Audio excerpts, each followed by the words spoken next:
దేశమున పవిత్ర కృష్ణా నదీ తీరమున బాదరా అనే గ్రామముండెను. ఆ గ్రామములో నివసించుచున్న అన్ని వర్ణముల వారు అన్నింటను సంపన్నులై ఉండిరి.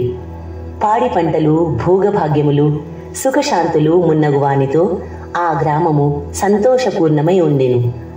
ఆ గ్రామములో పోతడు అనే పేరు గల ఒక చాకలివాడు కలడు. అతని భార్య మాలి క్రూర స్వభావురాలు, దయాదాక్షిణ్యములు లేనిదై గయ్యాలి అనే పేరు పడెను.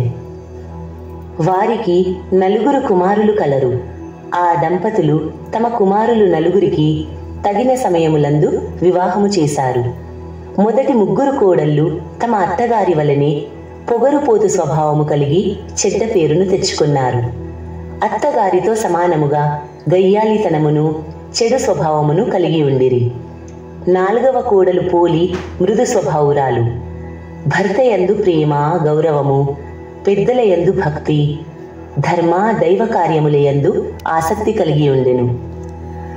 ఊరి వారి బట్టల మాలిన్యమును పోగొట్టి స్వచ్ఛతను కలిగించు పోతడు మాత్రము తన కుటుంబ సభ్యుల దుష్ట స్వభావముచే ఏర్పడిన తన కుటుంబములోని మాలిన్యమును పోగొట్టలేని స్థితిలో ఉండెను.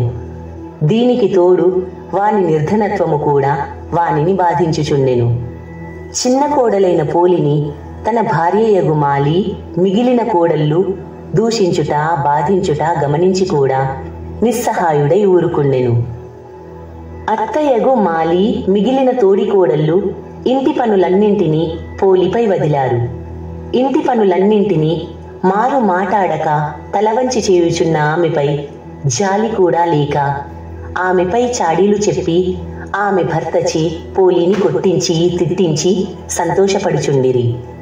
ఈ విధంగా తనను అత్త, తోడికోడళ్ళు అనేక విధములుగా బాధించుచున్నను, భర్తకు చాడీలు చెప్పి కొట్టించుచున్నను, తిట్టించుచున్నను పోలి తన శాంత స్వభావమును, దైవభక్తిని, ధర్మకార్యాసక్తిని విడువక కాలమును గడుపుచుండెను. ఇలా ఉండగా కార్తీక మాసము వచ్చెను. గ్రామములోని వారందరూ కార్తీక మాస స్నానములను చేయుటకై కృష్ణా నదికి పోవుచుండిరి. నదిలో స్నానము చేసి తీరమున దీపములను వెలిగించుచు పూజలను చేయుచుండిరి. ఇలా గ్రామము నుండి నదీ స్నానమునకు, దీపారాధనకు, పూజలకు చాలా మంది వెళ్ళారు. అలా వెళ్ళిన వారిలో నిజమైన భక్తులు కొందరుందురు. కొందరు తాము కూడా వారికి వలె పూజా మున్నగు వాణిని చేసి పుణ్యమును సంపాదించవలెనని తలచి నదీ స్నానము మొదలగు వాణిని చేయుదురు. మరికొందరు తాము కూడా మిగిలిన వారి వలె చెయ్యనిచో బాగుండదు అని వచ్చి మిగిలిన వారి వలె నదీ స్నానమును ఆచరిస్తారు. ఇట్టి వీరందరినీ చూసి వినోదించుటకై కూడా మరికొందరు నదీ స్నానము మొదలగు వానికి తయారగుదురు. పోలి అత్త మాలి మరియు ఆమె కోడళ్ళు 3 పోలిని ఇంటి వద్ద ఉంచి నదీ స్నానమునకు వెళ్ళారు. ఇంటి పనిని, బాధ్యతను పోలికి అప్పగించి నదీ స్నానమునకు వెళ్ళి స్నానము, దీపారాధన మున్నగు వానిని చేయునప్పుడు మాలి మున్నగు వారి దృష్టి దైవముపై, దైవ కార్యముపై లేదు. మనస్సు కూడా చేసే పనిపై నిలుపలేదు. భక్తి వారిలో మొదటి నుండే లేదు. స్నానము మొదలగు వానిని చేయుచున్నను వారు పోలి ఇంటి వద్ద పాలను త్రాగుచున్నదేమో, పెరుగు, వెన్న మొదలగు వానిని తినుచున్నదేమో, వానిని అమ్ముకొని సొమ్ము చేసుకొని దాచుకొనుచున్నదేమో అని అనేక విధములుగా తలచుకొనుచు తమ తలపులను మాటలలో ప్రక్కవారికి తెలుపుకొనుచు తమ బుద్ధిని, మనస్సును పోలిని ఆడిపోసుకొనుటయందు నిలిపారు. వారి శరీరములు, అవయవములు నదీ స్నానమును, దీపారాధనమును, దైవ దర్శనమును చేయుచున్నవి.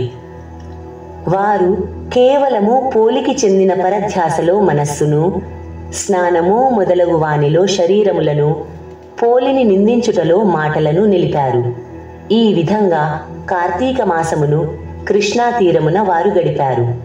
వ్రతోద్యాపనకై మార్గశిర శుద్ధ పాడ్యమి నాడు కృష్ణా తీరమునకు చేరారు. ఇక ఇంటనున్న పోలి నిస్సహాయురాలు. అత్తగారికి, తోడికోడళ్లకు సమాధానమును కూడా చెప్పలేని స్థితిలో ఉన్నది. భర్త కూడా తన తల్లి మాటలను, వదినల పలుకులను వినును నమ్మును, తనను పట్టించుకొనడు. నదీ స్నానము దీపారాధన మున్నగు వానిని చేయవలె అని ఉన్నను, ఇంటి బాధ్యతకు బంధితురాలైన ఆమె తన భక్తిని, నదీ స్నానాదుల యందలి కోరికను, దైవధర్మ కార్యాసక్తిని తనలోనే దాచుకొనెను. అత్తకు తోడికోడళ్లకు సమాధానమును చెప్పలేదు.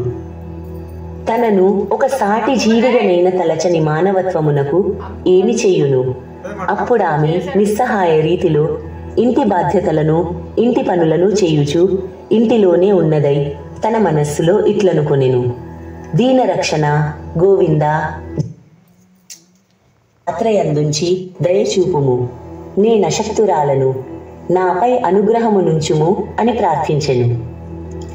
ఇలా దీనావస్థలో ఉన్న పోలిని వైకుంఠమున ఉన్న దయాసముద్రుడగు శ్రీ మహావిష్ణువు గమనించెను. ఆమెపై అనుగ్రహము కలిగెను. ద్వారపాలకుడైన సుశీలుడు అనే వానిని చూసి, ఓయి, నీవు ఈమెను వెంటనే సగౌరవముగా బంగారు విమానమునెక్కించి తీసుకొని రమ్మని ఆజ్ఞాపించెను. సుశీలుడు వెంటనే పోలి ఉన్న చోటునకు బంగారపు విమానముతో వచ్చి, ఓ సాధ్వి, మంచి నడవడిక గల ఉత్తమురాలా, నిన్ను ఈ శరీరముతోనే వైకుంఠమునకు తీసుకొని రమ్మని శ్రీ మహావిష్ణువు పంపెను. కావున వెంటనే వచ్చి ఈ విమానము నెక్కుము రమ్మని తొందర పెట్టెను. ఆమెను విమానముపై ఎక్కించుకొనుచుండెను. అప్పుడే వ్రతోద్యాపనము చేసుకొని పోలియత్త మాలి మిగిలిన తోడికోడళ్ళు ముగ్గురు ఇంటికి వచ్చారు. మాలి జరిగిన దానిని తెలుసుకొని తాను కూడా వైకుంఠమును చేరవలెనని తలచి విమానముతో ఎగురబోవు పోలి పాదములను పట్టుకొనెను. మాలి పెద్ద కోడలు తన అత్తయ్యగు మాలి పాదములను పట్టుకొనెను. అట్లే ఆమె పాదములను రెండవ కోడలి పాదములను మూడవ కోడలు పట్టుకున్నారు. ఈ విధంగా వైకుంఠమునకు విమానములో పోవుచున్న పోలి పాదములను పట్టుకొని అత్త మాలి, ఆమె పాదములను పట్టుకొని పెద్ద కోడలు, ఆమె పాదములను పట్టుకొని రెండవ కోడలు, ఆమె పాదములను పట్టి వ్రేలాడుచు మూడవ కోడలు చూచువారికి విచిత్ర దృశ్యమును కల్పించారు. వైకుంఠ విమానమును నడిపించే సుశీలుడు వీరిని చూసెను. వారు పోలికి పెట్టిన బాధలను గుర్తుకు తెచ్చుకొనెను. శ్రీ మహావిష్ణువు మాటలను, పోలిపై ఆయనకు కలిగిన దయను గమనించెను. మీరు మంచివారు కారు. పోలిని చూసి అసూయపడి ఆమెను బహువిధములుగా బాధించారు. మీరు దుష్టులు. మీరు నదీ స్నానము, దీపారాధనము, దైవ దర్శనము, పూజ, పురాణ శ్రవణము మున్నగు వానిలో పాల్గొన్నను మనస్సులో పోలిని దూషించుచు పాలు, పెరుగు, నెయ్యి మొదలగు ఇంటి విషయములను తలిచారు. పోలిపై అసూయపడ్డారు. కావున మీరు దుష్టులు. మీరు వైకుంఠమునకు రాదగిన వారు కారు. కుంభీపాకము మొదలగు నరకములే మీకు తగినవి. అచటకు పొండని సుశీలుడు పలుకుచు చేతిలో ఉన్న కత్తితో మాలి చేతులను నరికెను. అప్పుడు మాలి, ఆమె కోడళ్ళు ముగ్గురు క్రింద పడ్డారు. సుశీలుడు మిక్కిలి ప్రేమాదరణలతో మహావైభవముగా పోలిని వైకుంఠమునకు తీసుకుపోయెను. ఈ విధంగా పోలి శ్రీ మహావిష్ణువు దయకు పాత్రురాలయ్యింది. పోలి వృత్తాంతము వలన ఈ విషయములు గమనింపదగినవి. భగవంతుని యందు నిర్మలమైన భక్తి ఉండవలెను. ఆ భక్తిలో తన్మయత్వం ఉండవలెను. పూజలోని ఆడంబరములు కాని, పూజ చేయువారి ఆడంబరము కాని భగవంతుణ్ణి మొగమాట పెట్టవు. ఇతరులను చూసి అసూయపడుట, వారిని బాధించుట భక్తులైన వారికి ఉండరాదు. అట్టివారు మాలి మొదలగు వారు. పరిశుద్ధమైన భక్తి మాత్రమే నిరాడంబరమైనను భగవంతునకు ప్రీతి కలిగించును. దిక్కులేని వారికి దేవుడే దిక్కు. కావున మనలో ప్రతి ఒక్కరూ అసూయ ద్వేషములను విడిచి నిర్మలమైన భక్తితో ఉన్నంతలో యథాశక్తిగా భగవంతుణ్ణి చేరుటకు పోలివలె యత్నింపవలెను. మాలి మున్నగు వారు సంసారములోని మాయకు గుర్తులు కాగా, పోలి నిర్మల నిశ్చల భక్తికి ప్రతీక. అట్టి భక్తికి కులము, సంపన్నత మున్నగునవి లేవు. మనము కూడా అలా ఆగుటకు యత్నించుట మంచిది. స్వస్తి.